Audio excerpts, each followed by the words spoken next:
naman sumagat, pero nakaka-proud. Lalo ka na, kaya mo na magpakita ng tarin. Yung sa trailer, nakahiga ka ng tablet. Tigas din ang panga mo dun eh. Alam mo ako lang yung papakita ng chat sa TV. Uso naman daw kayo ng dad bod. Oh yes! At yung shot ha, may pabukol din.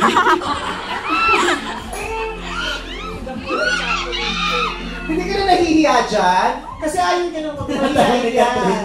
Ba't ka daw tinakpan yung chunk ko? Alam ko, hindi ka nahihiya. Natural yan. Natural, hindi ko alam. Nakaganyan pa rin yung kumain. Pero nakakatawa kasi nung lumabas yan, nung pinakita yung eksena niya na nakapakita ka ng ano, ng putong-putungan mong ano, dirty brown. Pagod? Oy, bakit? Kung pula malipon mo, hindi naman ah. Kasi nagkati ko gusto.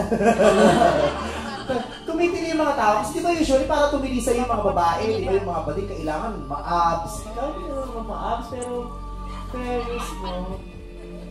Sexy siya for you. Oo. Dapat ka sumasagot.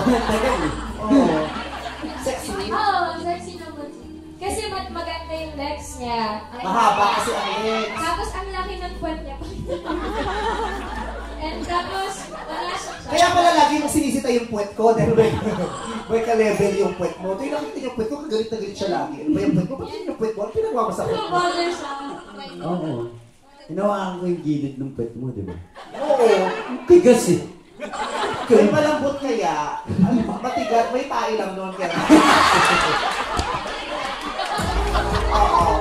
Hindi, masakit kasi siya kung hindi ko mailabas. Dirig-diri siya sa akin, nandun kami sa Bella event, nakatanga ko, ganyan siya sa gilid. Suot mo. Kaya may namahapin, ano yung pwede. Tigas. Ang pianolo, pag luma, tuloy